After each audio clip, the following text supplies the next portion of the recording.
When people with superpowers commit the perfect murder, who you gonna call?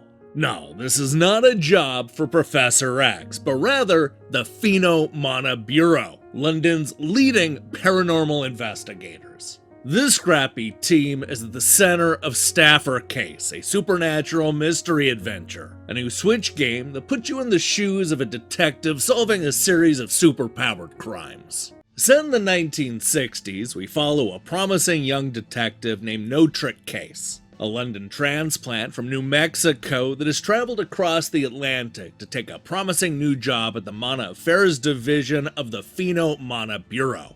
What he doesn't realize going in is that he's going to become the only person at the Bureau who doesn't have some sort of helpful superpower.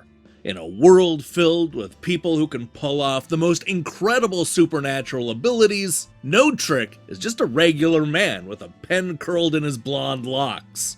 Staffer. That's the word that they use to describe people who have special abilities. We're told early on that the Bureau has a special classification for people that are born with these powers. They're ranked based on how dangerous they are to the greater population.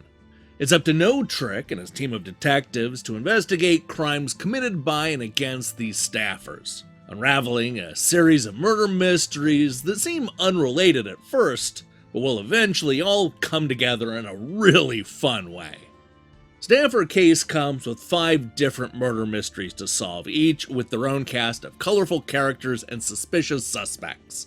While No Trick doesn't have any superpowers of his own, his team does. He's surrounded by a talented crew, each of which has their own skills. For example, Thena, a gun-toting hothead, is able to read people's heartbeats, giving us a glimpse into who's lying. Brian, on the other hand, is able to look at a crime scene and detect when a foot or fingerprint was left. Similarly, Redfins can touch an object and read its memories, perhaps hearing a victim's last gasp of life or that smell that's in the air at the time. It ends up being No Trick's job to use all of this information to solve the case. Individually, the superpowered detectives are good at their jobs, but what they need is somebody that can see the bigger picture and think outside of the box. And that's going to be front and center through all 5 of the game's increasingly complicated cases. The answer is never what it seems, and it's going to take you a lot more than supernatural powers to figure out who done it. Like any good murder mystery, the stories are full of twists and turns that you'll never see coming. Now let's go ahead and use the very first case to explain the crime-solving process. Right off the bat, we're introduced to a devilishly clever crime that involves a bludgeoning death of a tyrannical circus owner. All 3 members of his troupe not only have powers, but they also have motive to kill the grumpy old man. One of them uses telekinetic powers to pull off acrobatic stunts, while another can throw fire. The last suspect is a slippery woman who can turn water into ice, which may help to explain why nobody's found the murder weapon yet. Like any good mystery, all 3 of the suspects were capable of committing the crime, yet there's enough evidence to clear each and every one of them. What you'll need to do is interrogate each suspect and then rule out their lies and contradictions. You'll do this by comparing what they said to the notes that you've taken at the crime scene, marking down the discrepancies and underlining the motives. Once you have enough evidence to pin the crime on somebody, what you'll have to do is solve a hexalogic puzzle that wants you to correctly tie everything together. If you did everything correctly, our hero will come to the truth and find the real culprit. However, there are branching paths in each case, allowing you to come up with some slightly different conclusions. Maybe even a few that are more satisfying than the truth. What I love about Staffer Case is how it builds onto the world filled with superpowers. A future case will have you get into the bottom of a murder using creatures, which is what they call animals that have special abilities. There's also a whole mission involving staffs, which are items that are imbued with magical powers. Let me tell you, this is an especially gruesome case involving a couple with marital problems and a victim that is literally cut in half. And then there are the Oppenheimers, a class of staffers that are so dangerous that they need to be locked away from the general populace. This allows for one of the most mind-bendingest mysteries in video game history. This is the kind of case that I was still thinking about long after I cracked it. These cases also give you a chance to really get to know the full team, both as detectives and real people. We learn about their backstories and what makes them tick. We find out that there's a lot more to trigger-happy Thena than first meets the eye, and Brian may be hiding a deep, dark secret. And speaking of secrets, everybody seems to be deathly afraid of the Bureau's reputation. What exactly are they not telling us?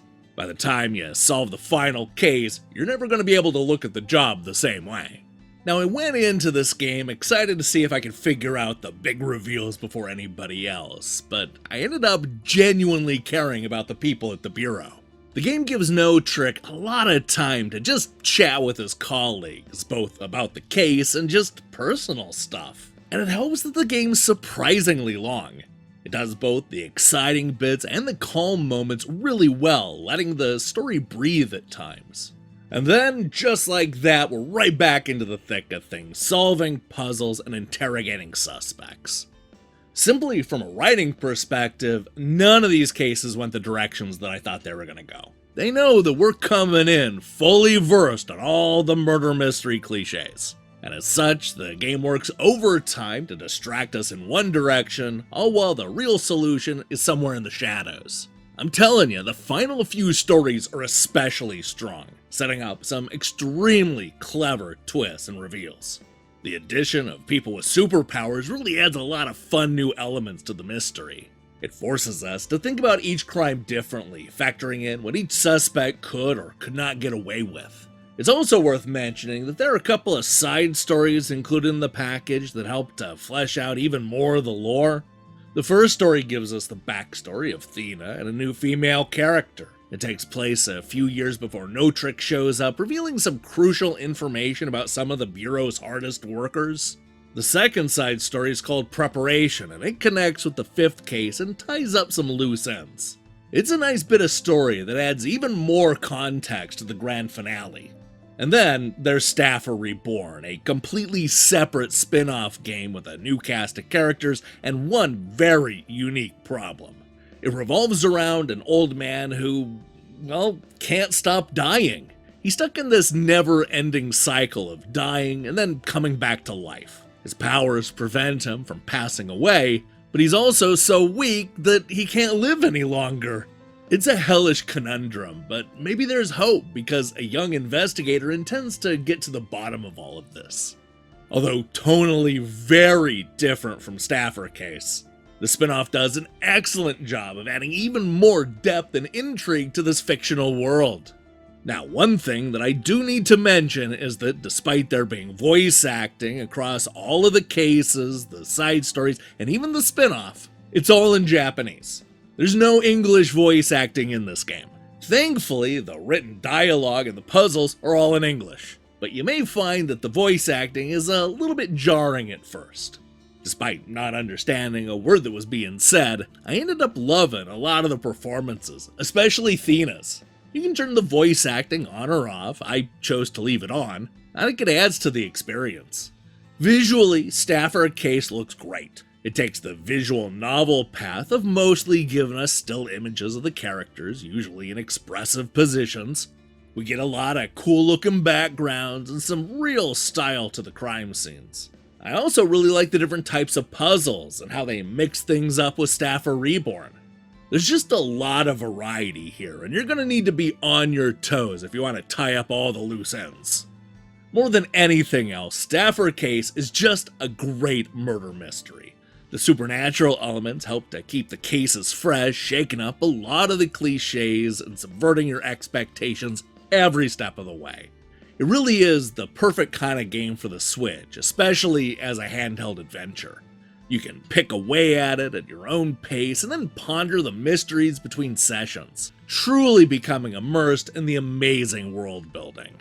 Best of all, successfully solving the crime and then confronting the murderer is satisfying in a way that you just don't normally see in video games. With some genuinely clever mysteries, a lovable cast of characters, and tons of great content, this really is an easy game to recommend. Staffer Case, a supernatural mystery adventure, is available right now on the Switch. Okay everyone, thanks so much for watching. If you liked that video, please leave a like and subscribe, and ring the bell if you want to get notified when we release new content. We hope to see you in the next video.